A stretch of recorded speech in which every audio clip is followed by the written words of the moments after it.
Slavery in Africa was a business that had been turned into a successful multinational corporation well before the Europeans globalized it.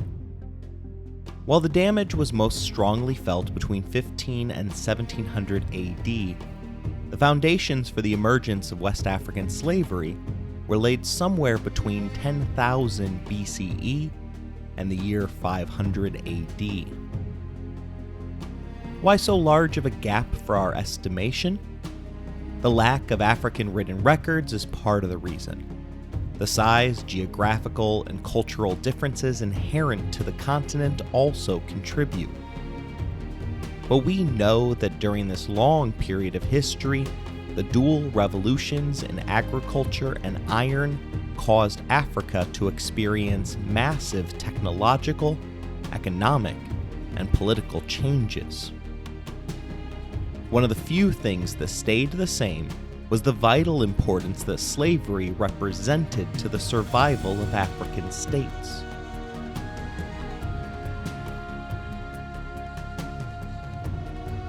You're listening to Empires, Anarchy, and Other Notable Moments, a podcast designed for deep dives that assist in the teaching of history.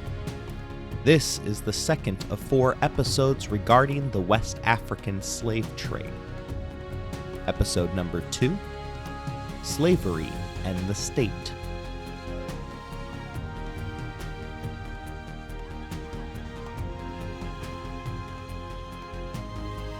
Sean Stillwell is an associate professor of African history at the University of Vermont, and his book, Slavery and Slaving in African History, serves as our main resource for this episode.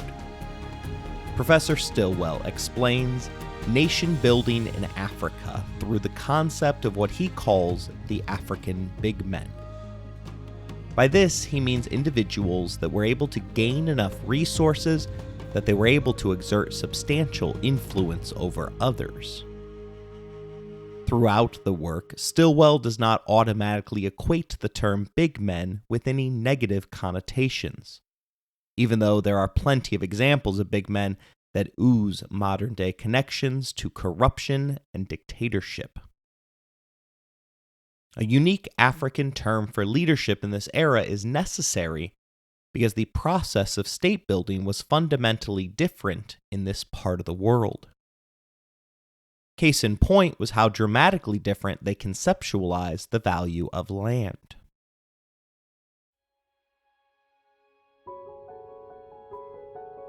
How valuable land is can be dramatically skewed by where you live.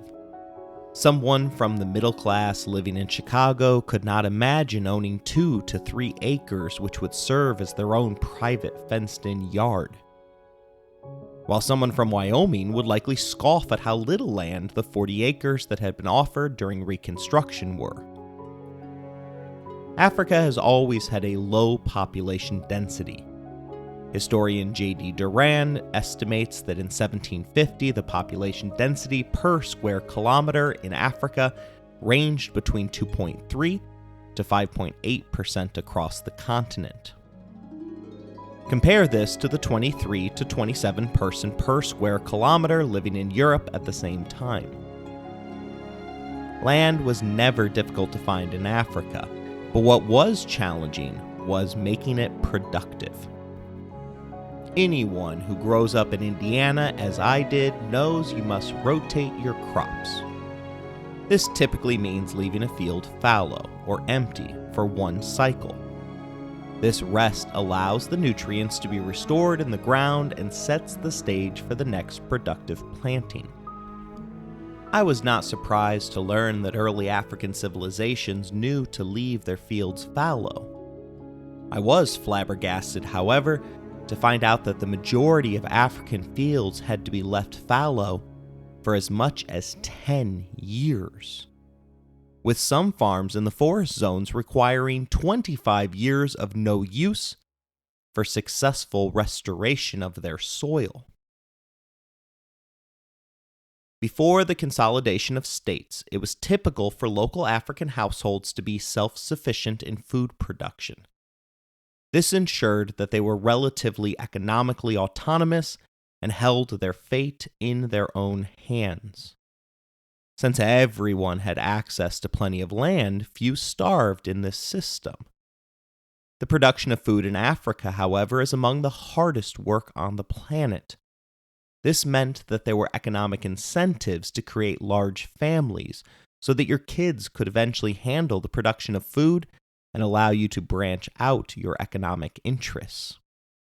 For subsistence farming keeps you alive, but it does not generate profit. This is because your labor is tied up in continuous food production. Capitalists view subsistence farming as just spinning your wheels and going nowhere. If everyone is living at a subsistence level, it is hard to establish job specialization. I, for instance, specialize as a teacher. If I were worried about food production rather than food purchasing, I would have little time to take on specialized projects like this podcast for my students. Full-time government officials specialize in running the government. Each hour that they spend on food production is time taken away from governing.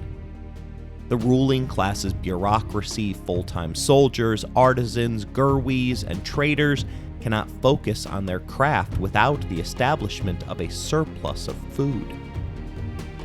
Thus, the mobilization of labor, in this case through slavery rather than an increase in agricultural techniques or technology, was instrumental in the forming of a permanent African leadership caste.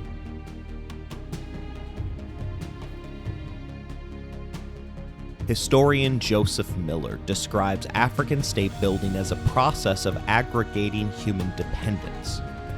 In many parts of Africa, Miller writes, populations suffered from high mortality rates and were subject to crop failures and fluctuations, among other uncertainties.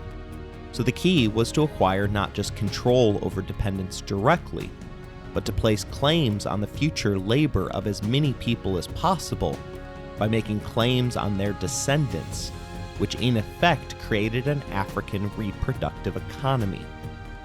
In other words, the first step to harvest the surplus food needed for job specialization and state consolidation/creation was to secure a labor force.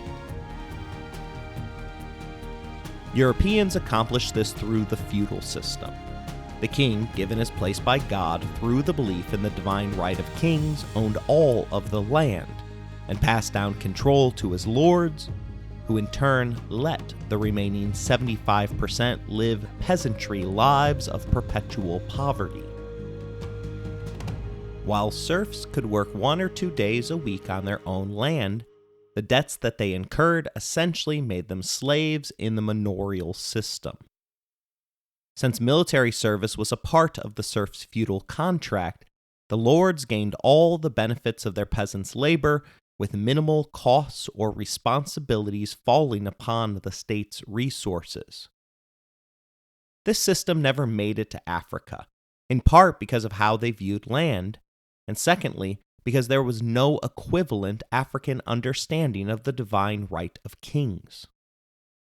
Rather than being chosen to rule by God, African big men earned it by accumulating power through any means necessary.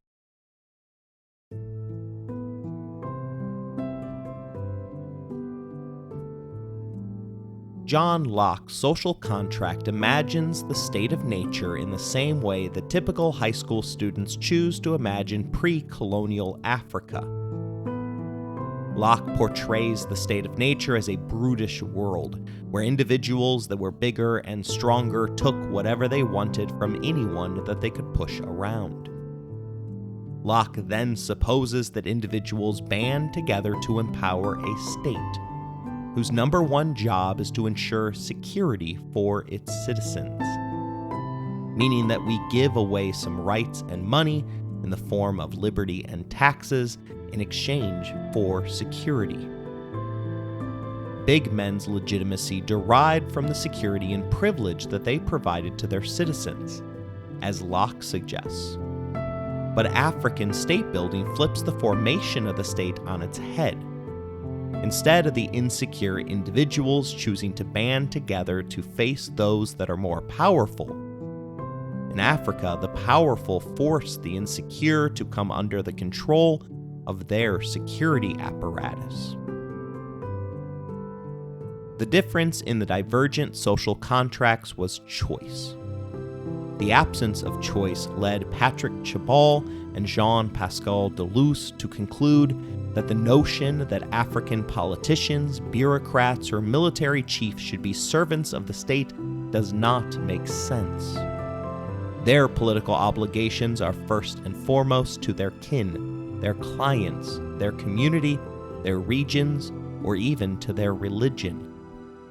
All such patrons seek ideally to constitute themselves as big men, controlling as many networks as they can. We are thus led to conclude that in most African countries, the state is no more than a decor, a pseudo-Western facade masking the realities of deeply personalized political realities. Far from a Lockean social contract, the government of big men were never going to stop at the liberty and money that you sacrificed to them for protection.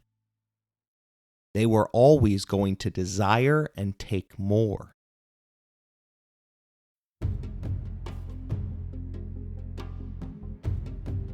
Slavery was the best way for big men to claim the value produced by the labor of people, as well as to secure control over future labor through the hereditary nature of chattel slavery. Freed members of the tribe worked to feed their own families.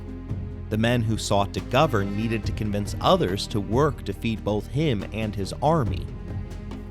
Since slaves were more productive than workers, and because big men wanted to empower and enrich their own family members rather than require them to work, slavery replaced free labor.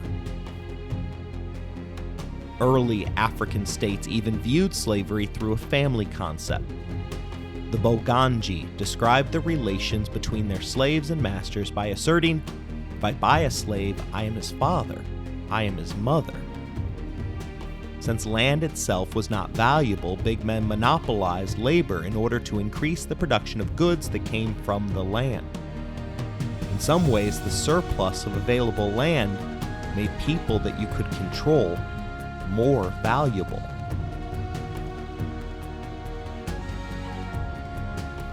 Slaves offered other advantages for big men, as they often fulfilled religious purposes, including the occasional need for human sacrifices in some religions of the continent.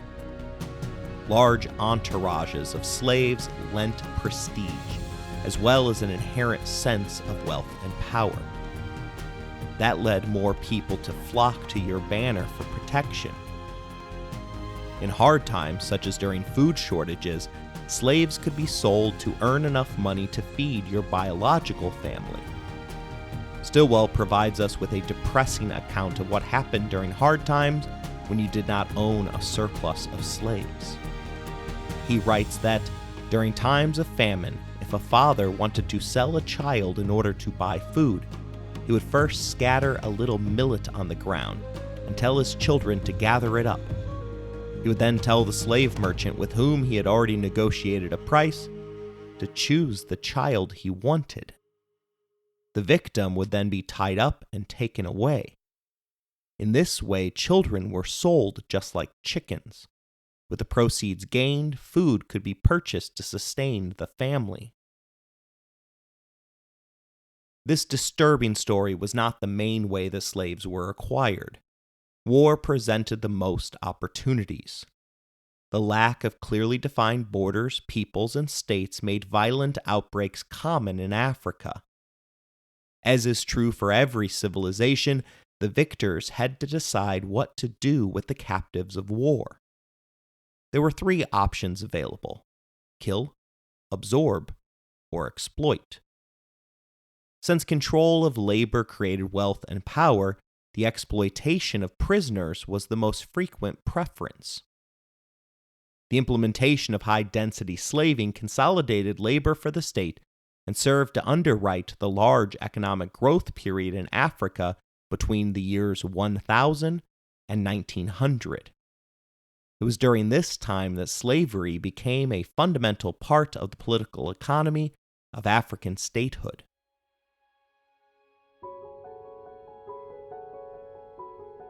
Indenturing others not only served to build the state, it safeguarded its survival.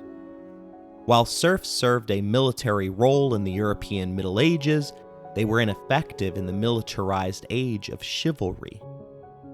This was because knights were professional death merchants whose entire life was devoted to learning the trade of doling out violence.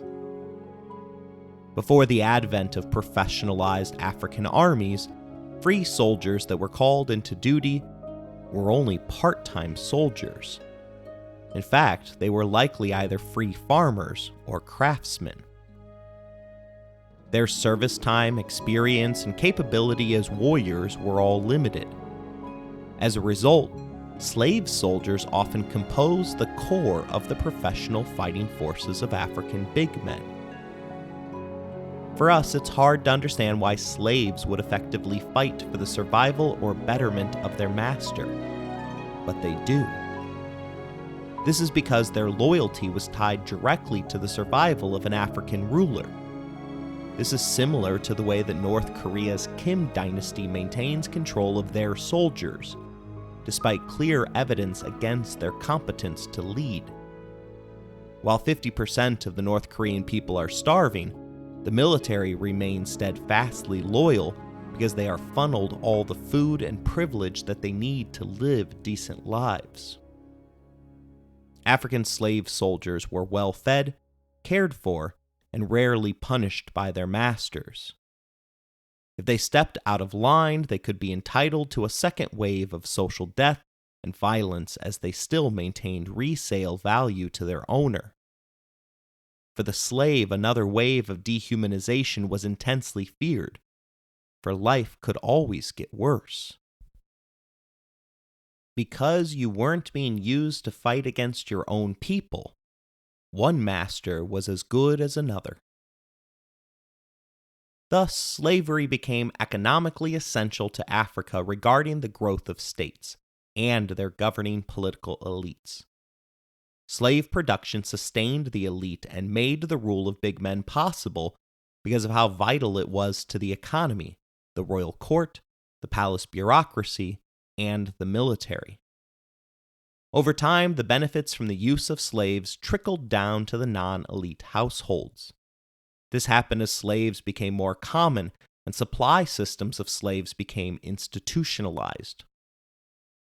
Later, the Europeans would exhaust these supply routes in their endless craving for slaves. Like the hierarchy caste system employed by the Hindu civilizations, the entrenched economic exploitation of these workers allowed all African owners to enrich themselves without challenging the status quo.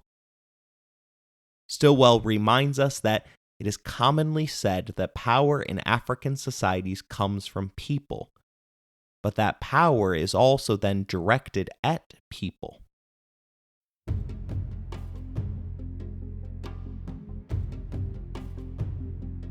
Now that we have looked at slavery on the continent, it is time to shift the expansion of the trade beyond Africa's borders. Another one of those fundamental misunderstandings that students get from their limited study of African history is the sudden discovery of Africa. On face value, the thought that neighboring civilizations in the Middle East and the Mediterranean do not know about Africa is absurd. Throughout the teaching of history, there is constant contact between these regions. A cursory teaching of Egypt involves the enslavement of Middle Eastern Jews, as well as invasions from the Hittites. In our studies of Greece, we learn of Alexander the Great founding the great city of Alexandria, before witnessing Julius Caesar of Rome crowning Cleopatra Queen of Egypt. Despite this, we tend to think of previous eras of history as geographically inclusive. Thus, Cleopatra just becomes another Egyptian, rather than the woman of Macedonian descent that she was. While it was not customary for commoners to travel to different regions, it is wrong to imply that no one did. I take great pleasure in revealing how thousands of Romans departed from this earth believing that they had witnessed unicorns being slaughtered by the dozens in the Colosseum. The Romans accomplished this trick by taking African antelopes, an animal that typical citizens knew nothing about, and forcing their straight horns to grow into one joint curved horn by strapping the horns together when the creature is young. These were not the only animals that Rome imported for its sadistic games. It was the Romans that hunted the Saharan elephants to extinction. It takes a great deal of delusion to imagine that gladiators would fight leopards, lions, and zebras without ever encountering a native African. It is likewise silly to think that the Egyptians did not have knowledge of their continental neighbors to pass on to their European and Middle Eastern overlords. In fact, Egypt was itself conquered by the Nubian kingdom from modern-day Sudan. This led to an era of Egyptian black pharaohs. The Nubian civilization even built 223 pyramids within their own lands. Today, the Red Sea contains a man-made canal for ships to pass. But before this, the land was regularly crossed from the Middle East. Likewise, the Strait of Gibraltar is only 8 miles wide at one point, separating Spain from African Morocco. The closeness of the crossing is one of the reasons that the Moors were able to control the Iberian Peninsula for 800 years. Their time within the borders of continental Europe ended with the consolidation of Catholic Spain under Ferdinand and Isabella. The Moors' retreat from Europe only occurred 6 years prior to Portuguese explorer Vasco da Gama traveling around the southern tip of Africa before docking in India. As you hear all of this, you should be thinking to yourself, why is he stating the obvious? Our snapshot images of Africa can create a distorted history of Africa. We look at the rise of these major African civilizations without providing any global context. While Alexander the Great and Julius Caesar conquered vast amounts of territory on different continents, the African kingdoms stayed within their own boundaries. When students return to studying Africa, these civilizations have disappeared, only to be replaced with a conquest of Africa that closely resembles our own knowledge of the European so-called discovery of the Americas. We further conflate the destruction of the Native American people with the enslavement of Africans when we teach that Christopher Columbus's first thoughts were that the indigenous peoples of the Caribbean would make excellent slaves because of their docile dispositions.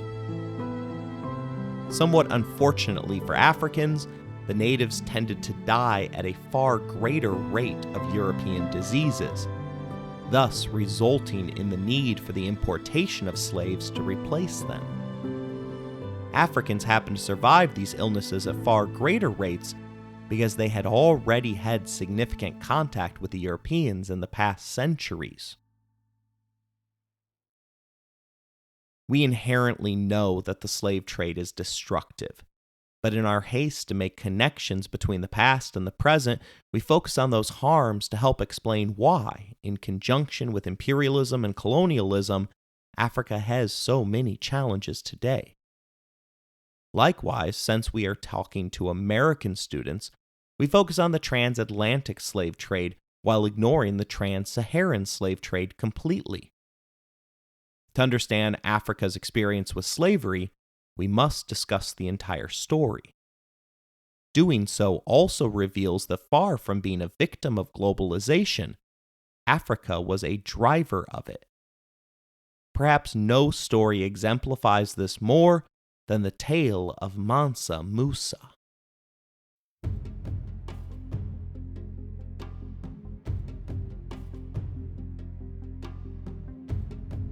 Mansa Musa was a particularly famous ruler of the Kingdom of Mali. Mali is located on what would become known as the Gold Coast of West Africa. Like Genghis Khan, Mansa is the local term for ruler, rather than a first name. Musa was not supposed to be a Mansa, let alone the world's first proof of a global economy. The previous ruler, Abu Bakr II, was convinced that the ocean off the west coast of Africa was not limitless. Instead, he was 100% convinced that there was land on the other side of the Atlantic. Thus, he sent an expedition of 400 ships, which represented an insane amount of vessels in the 1300s. This fleet was equipped with enough gold, water, and provisions to last them for years. However, only one ship returned from the voyage, and it came back with quite the story. The lone surviving captain claimed that they had traveled for a long time until there appeared a river with a powerful current in the midst of the ocean. All of the other ships went on ahead, but after they disappeared over the horizon, they were never heard from again. Knowing that the Mansa would want to hear the truth of what happened, he faithfully returned to tell the story. Abu Bakr was enthralled by the tale and supremely confident in his own position of power. He promptly ordered the launch of a second expedition. This time he directed the construction of 2,000 ships, 1,000 for his men and another 1,000 for the provisions that they would need to survive the voyage. This was an armada that did not exist anywhere else in the world at this time. Abu Bakr II opted to lead the expedition himself. As was custom for the Mali Empire, the leader was obligated to name a replacement to rule in his stead during the expedition. That man became Mansa Musa.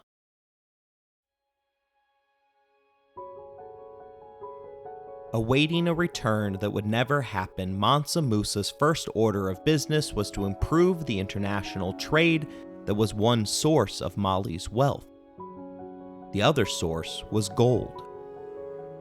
Sometimes by sword and spear, and other times by paying them off, he successfully cleared the trade routes of all brigands and obstacles. He also secured access to nearby salt mines, which gave him control over the two most important goods from the 13th and 14th century. This gave Mali a triple income. First were taxes on trade. Second were goods that were bought and sold to others at much higher prices, as Mali served as the intermediary along its trade routes. And finally, the largest accessible gold mines in the world. In the 14th century, Musa expanded his nation by taking control of copper mines, which were the most valued resource in the kingdoms directly to his south. His ability to tax gold, salt, and copper made him the richest man in the world. That is a literal title, rather than a metaphorical one. Mansa Musa remains to this day the wealthiest man to have ever existed. Contemporary scholars believe that his wealth totaled $400 billion. For comparison's sake, Jeff Bezos, the richest man in 2020 and founder of Amazon, is worth a paltry $131 billion. In fact, you would have to add up all the wealth from the four richest men in the US, Jeff Bezos, Microsoft creator Bill Gates, Warren Buffett, and Facebook founder Mark Zuckerberg, to come close to the individual wealth possessed by Musa. As a public school teacher, I've not yet hit this point in my life, but I assume there is a point at which you have so much money that you literally do not need any more. To paraphrase the notorious B.I.G., there must be a point where mo money just equals mo problems. As the richest man in the world, Mansa Musa began to spend it. Besides creating a professional army, beautifying his cities, and creating an elaborate bureaucracy to ensure that taxes were efficiently collected, Musa sought to evangelize his faith. A devout Muslim, Mansa Musa supposedly funded the construction of a new mosque in his kingdom every single Friday for the entirety of his 25-year reign. If this figure is accurate, it means that Mansa Musa was personally responsible for the construction of 1,300 mosques. His devout faith and his policy of a mosque on every corner threatened the economic structure that his rule was supported by, however. After attempting to force the conversion of his people, a protest strike in the gold mines formed and spread to shut down the entire industry. Prioritizing his people and his economy over his faith, he settled the strike by allowing citizens of Mali to continue to worship whichever deity they deemed worthy. Around the year 1323, his 11th year awaiting the return of Abu Bakr, he decided to introduce himself and his nation to the world. He began to plan a Hajj, which is the Muslim religious requirement to visit the holy sites of Mecca in modern-day Saudi Arabia. This pilgrimage from West Africa would be one for the ages, as Mansa Musa was determined to make his mark in the land of his faith.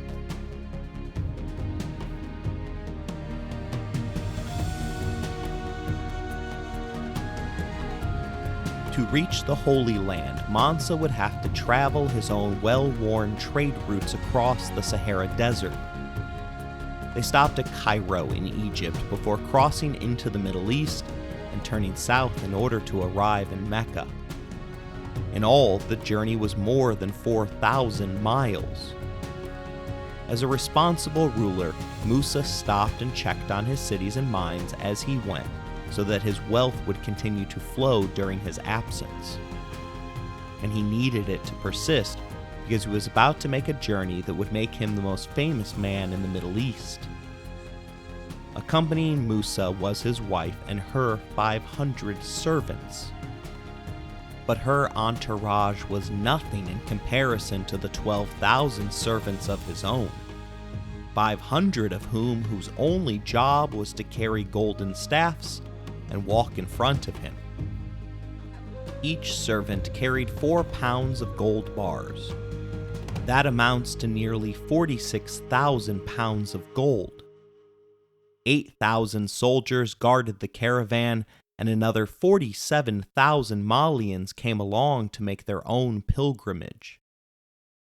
Finally, 80 to 100 camels were each loaded with 300 pounds of gold dust, the preferred form of currency in the empire. All told, Musa traveled with more than $1 billion worth of gold.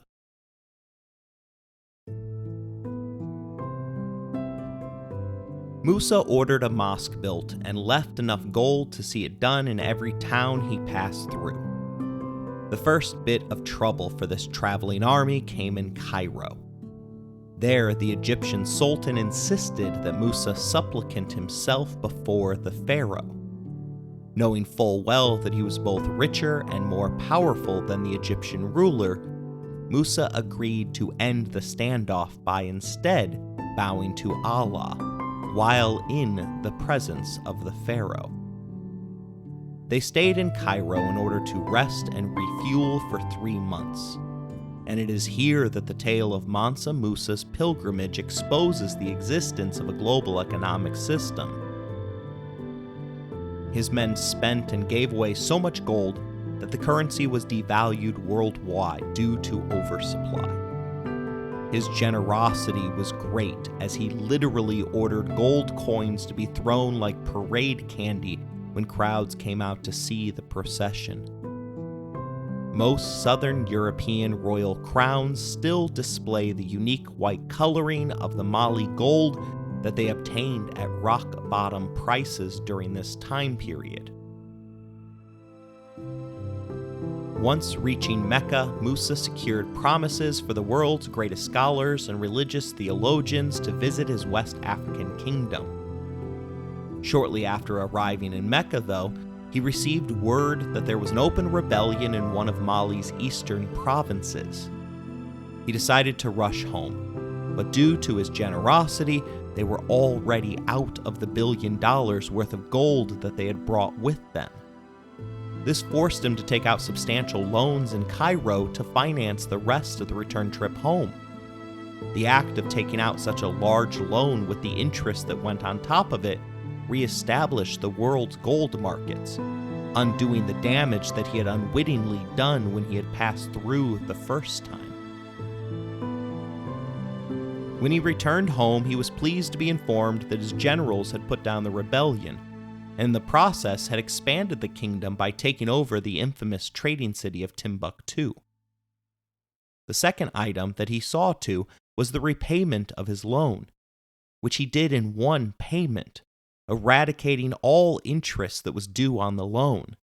The size of this repayment once again sent the world market for gold into a deep depression.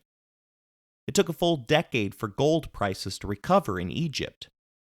This remains the only example in world history where the spending of one individual directly affected the price of a global currency. Once again debt-free, Musa began putting to work all the scholars and architects that he had brought home with him from the Hejaz. This resulted in massive public works projects and infrastructure improvements, as well as the building of the Library of Timbuktu, a structure that housed more than 1 million books. Those that claim Africa has no history because of its oral tradition tend to ignore the contributions that Mali made towards the understanding of African history. Musa himself sat for and provided first-hand knowledge for several books regarding his own life. The university that he funded had 25,000 students at its height, and West Africa had become the center of culture and scholarship in the world.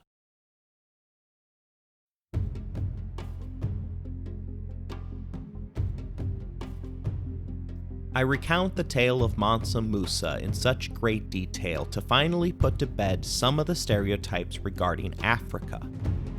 The world clearly knew about the people and empires of Africa, as they were intimately interconnected through trade. They also weren't backward savages. Instead, they were at the forefront of culture, religion, and learning. They were not poor. In fact, their wealth was so extensive that it sent shockwaves through the world economy. Musa set difficult standards for any ruler to live up to regarding the fighting of corruption. Africans were not waiting around to be discovered by a confused Italian who had a mere 3 ships with him. They were sending the most impressive fleets that the world had ever known in order to explore the unknown. It also shows how extensive the trade routes were between the Islamic Middle East and the Muslims of the western side of Africa. We have already looked at the internal trade of slaves in Africa. It makes sense that some of this trade would follow those established trade routes. This is what is known as the Trans-Saharan Slave Trade. Islam has an interesting relationship with slavery. The Quran and Hadith both clearly outlaw the enslavement of Muslims. However, they also make it clear that it is acceptable for Muslims to enslave individuals of other faiths. To their credit, while slavery of others is tolerated, both books encourage the freeing of all slaves. It just doesn't obligate it. The export of African slaves to the Middle East was vast. Likely 6 million persons were trafficked along this route between the years 800 and 1900. A further 4 million were sold in the Middle East and Indian markets via the Red Sea and Indian Ocean. That is 10 million persons that were forcibly removed from the African continent who would labor and develop the economies of other peoples. How does that number compare to those that were sent to the New World?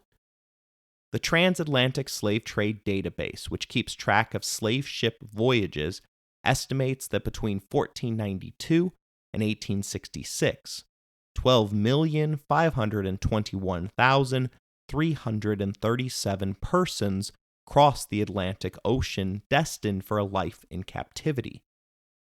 Just 2 million more than were sent into a life of servitude in the East.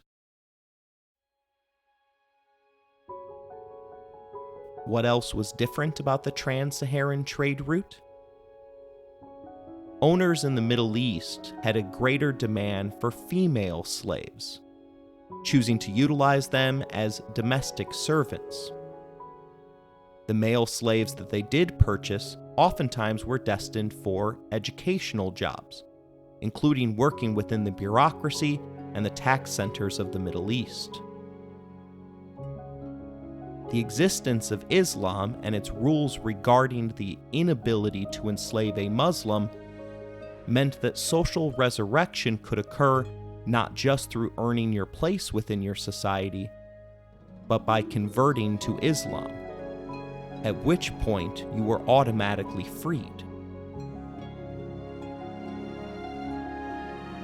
The trans-Saharan trade predates the Atlantic trade by more than 1,500 years. Herodotus, the Greek father of history, discusses the slave trade during the 5th century BC. The ancient Romans had established slave markets in North Africa. The trade increased with the expansion of Carthage, whose status as a terminal for the slave trade contributed to the wealth that Hannibal needed to lead an elephant army in his attempt to invade Europe.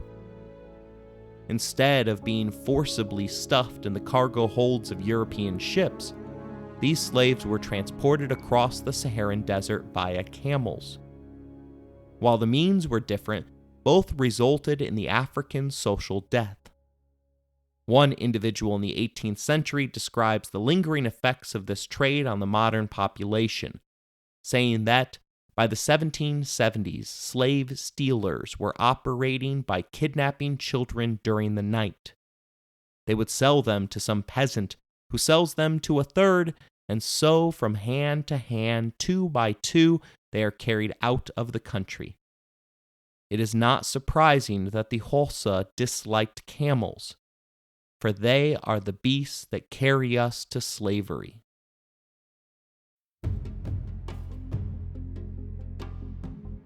So what then are the lasting takeaways?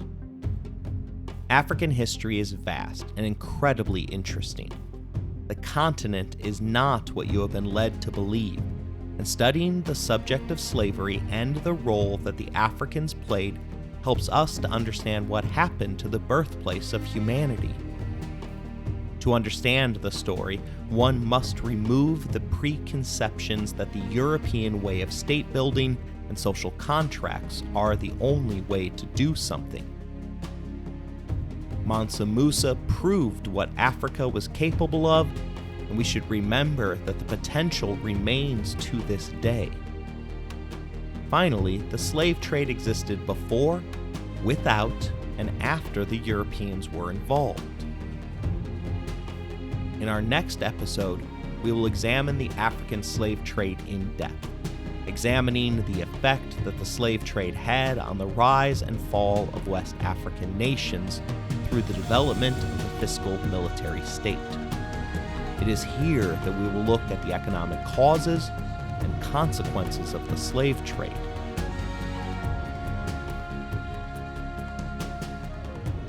I hope you enjoyed this episode. If you want to interact with the show, you can email us at resourcesbylowry@gmail.com.